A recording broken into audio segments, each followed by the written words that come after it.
Coach, it was a strange game, and, we always say basketball is a game of runs. This was an extreme version of that. You guys had a 19-4 run late in the game to give yourself a chance to get back in it. Dug yourselves a 15-point hole in the first half. Offensively, clearly, obviously not your best 20 minutes in the first half. No, it wasn't. I thought early on we got some good shots. They just weren't going in, and I thought there was a little impatience. We really just kind of one or two passes, and we took whatever was easy. And Sam Houston is a good defensive team, so I credit them for a lot of that. But I just didn't feel like that we showed any resistance as far as, okay, they're pressuring out on us, so let's move the ball to the other side of the floor, let's play through the middle.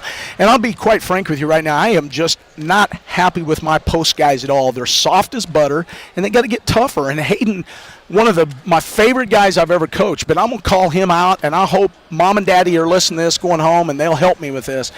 You've got a 7-footer, and you've got to be able to play through the middle. And we can't. We can't right now because he's just not taking the ownership in what we need him to do. And he's a fantastic kid. He can make shots and all this stuff, and I'm not blaming the loss on him. But he's got to become more of a focal point of this team to set everyone else up, or else we're just a perimeter team that's, I think, kind of an average shooting team. I don't think not having, Jordan out there who everyone has to guard, that's not really our forte. So we've got to get better at that. We've been working at it, and again, I hate calling kids out, but I called him out there, and I'm calling him out publicly, and hopefully he'll figure out that I believe in him, and if I don't say anything to you, I probably don't believe in you too much. Coach, your team's averaging a little over 15 turnovers a game. The last 4 games, it's been 17+. And, you talked about it, and a lot of those are coming out of the post. It's tough to win like that. It does make things a lot more difficult for sure. Yeah, you just, you can't just give the ball back to people. I know we had 2 possessions right in a row early in the game where Eddie just threw the ball out of bounds. And we have a play we call keeper that DeAndre dribbles Eddie to the post, and he stops above the foul line, which, Sammy knows, but basketball fundamentals 101 is when you want to feed the post, you have to be below the foul line extended. And we work on that a lot. It wasn't. We throw it out of bounds. And so the thing is this, you're going to get rewarded for what you do, good or bad. And when you violate the principles, it costs you. And I know that we're not intentionally doing that. I don't think they're out there trying to mess that up.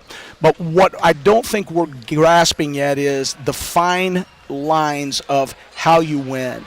And it's you just simply don't beat yourself with mistakes that you can control.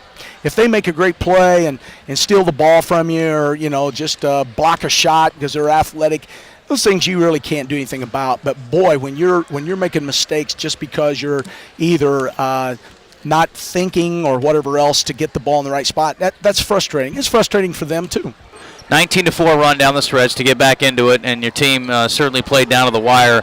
I would be remiss if I didn't mention Thatch Unruh's shooting, and some of it was good looks, and some of it was just Thatch catching fire. We saw him do the same thing in Stephen F. Austin last year when he had his career-high 28. He was one off of it tonight, but obviously fabulous shooting. Love to get more of that as the year wears on. Yeah, he's been spending a lot of time in the gym, and we challenged him, that he needed to be a guy that we could really count on from the outside, and he's always been a good shooter. I think sometimes he struggles with maybe just a tad bit of confidence, but he's been putting in the time that I think is important to shooters. And it paid off tonight, and we need him to continue to do that as we move forward. There were a couple of one-point games decided in conference play. I know that's kind of what you're anticipating through much of the schedule. Lamar comes in here at 3 o'clock on Saturday. What's your anticipation for the Cardinals? I'm anticipating practice tomorrow. That's what I'm anticipating. Coach, I appreciate the time. Thank you.